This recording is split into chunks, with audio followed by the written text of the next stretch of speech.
અમદાવાદ શહેરમાં છેલ્લા 24 કલાકમાં નોંધાયા 4 નવા કોરોનાના કેસ. શહેરમાં 2 મહિનામાં નોંધાયા કોરોનાના કુલ 38 કેસ.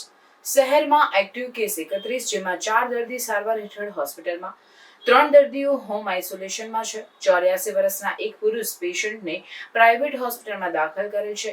એએમસી સંચાલિત હોસ્પિટલમાં આઇસોલેશન વોર્ડ ઉભા કરવામાં આવ્યા છે. એસવીપી શારદાબેન અને એલજી હોસ્પિટલમાં વોર્ડ ઉભા કરવામાં આવ્યા છે. હાલમાં અમદાવાદ મ્યુનિસિપલ કોર્પોરેશનમાં કોરોનાના કેસ જે રિપોર્ટ થઈ ગયા છે તે પૈકી ગઈકાલના રોજ 4 કેસ રિપોર્ટ થયેલા છે. આ પૈકી 3 પેશન્ટ છે જેને હોમ આઇસોલેશનમાં રાખવામાં આવેલા છે અને માઇલ્ડ કફ ફીવરની હિસ્ટ્રી છે. જ્યારે એક પેશન્ટ છે કે જે 84 યર ઓલ્ડ મેલ પેશન્ટ છે તેમને પ્રાઇવેટ હોસ્પિટલમાં હાલમાં એડમિટ કરવામાં આવેલા છે.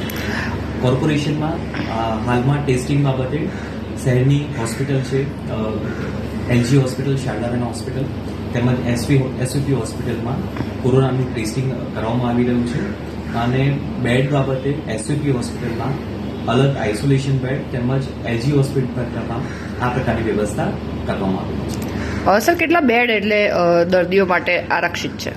હાલમાં એસવીપી હોસ્પિટલમાં આ પ્રકારના કેસીસની ટ્રીટમેન્ટ થાય તે પ્રકારની વ્યવસ્થા છે અને 10 જેટલા બેડ હાલમાં કાર્યરત રાખવામાં આવેલા છે. જો કોઈ પેશન્ટને વધારે જરૂરિયાત જણાશે તો તે પ્રકારે બેડ વધારી શકાય તે પ્રકારની પણ સુવિધા ઉપલબ્ધ કરવામાં આવી છે. સર, કોઈની ટ્રાવેલ હિસ્ટ્રી બહાર આવી છે? હાલમાં જે કોઈ પેશન્ટ છે તેમને માઇલ્ડ ફીવર અને કફના સિમ્ટમ્સ આવેલા છે. મુખ્યત્વે બધા પેશન્ટ છે તે હોમ આઇસોલેશનમાં છે.